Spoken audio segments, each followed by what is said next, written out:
നമസ്കാരം. മലയാളി വാർത്തയിലേക്ക് സ്വാഗതം. മുതിർന്ന ബി.ജെ.പി. നേതാവ് എൽ.കെ. അദ്വാനി ഗുരുതരാവസ്ഥയിൽ ആശുപത്രിയിലേക്ക് പ്രവേശിപ്പിക്കേണ്ടി വന്നിരിക്കുന്നു.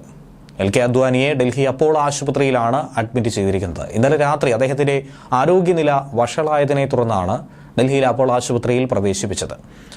വാർദ്ധക്യ സഹജമായ അസുഖങ്ങളെ തുടർന്ന് തന്നെയാണ് ചികിത്സയിൽ പ്രവേശിപ്പിച്ചിരിക്കുന്നത്. ആരോഗ്യനിലയിൽ നിലവിൽ ആശങ്ക ഒന്നും തന്നെ ഇല്ല എന്നാണ് ആശുപത്രി വ്യക്തമാക്കുന്നത്.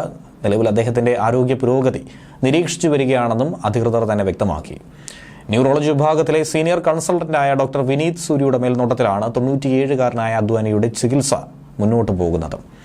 2 ദിവസം മുൻപാണ് മുൻ ഉപപ്രധാനമന്ത്രി കൂടിയായ അദ്വാനിയെ ആശുപത്രിയിൽ പ്രവേശിപ്പിക്കേണ്ട ഒരു സാഹചര്യം ഉണ്ടായതെന്നും അധികൃതർ പറയുന്നു. എന്നാൽ ഇത് ആദ്യമായിട്ടല്ല. ഈ വർഷം ആദ്യവും അദ്ദേഹത്തെ ആശുപത്രിയിൽ അഡ്മിറ്റ് ചെയ്തിരുന്നു. വളരെ ഗുരുതരമായ ആരോഗ്യ ബുദ്ധിമുട്ടുകൾ, പ്രതിസന്ധികളൊക്കെ അദ്ദേഹം തരണം ചെയ്തു വന്നിരുന്നു. ഈ ജൂലൈ മാസത്തിന് ശേഷം ഇതിപ്പോൾ 4ാം തവണയാണ് അദ്ദേഹത്തെ ആശുപത്രിയിൽ പ്രവേശിപ്പിക്കുന്നത്.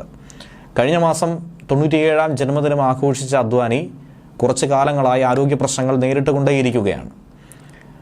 മുതിർന്ന ബി.ജെ.പി. നേതാക്കളൊക്കെ തന്നെ ആശുപത്രിയിൽ എത്തിയിട്ടുണ്ട്. ഡൽഹി അപ്പോളോ ആശുപത്രിയിൽ പ്രവേശിപ്പിച്ചിരിക്കുന്ന ഞങ്ങളുടെ മുതിർന്ന നേതാവ് എൽ.കെ. അദ്വാനി, അദ്ദേഹം എത്രയും വേഗം സുഖം പ്രാപിക്കാനായി ആശംസിക്കുന്നു, പ്രാർത്ഥിക്കുന്നുവെന്നാണ് ബി.ജെ.പി. വക്താവ് കൃഷ്ണസാഗർ റാവു എക്സിൽ കുറിച്ചിരിക്കുന്നത്. മാർച്ചിൽ രാഷ്ട്രപതി ദ്രൗപദി മുർമു അദ്ദേഹത്തിന് ഭാരതരത്ന നൽകി ആദരിച്ചിട്ടുണ്ടായിരുന്നു. ന്യൂസ് ഡെസ്ക് മലയാളി വാർത്ത.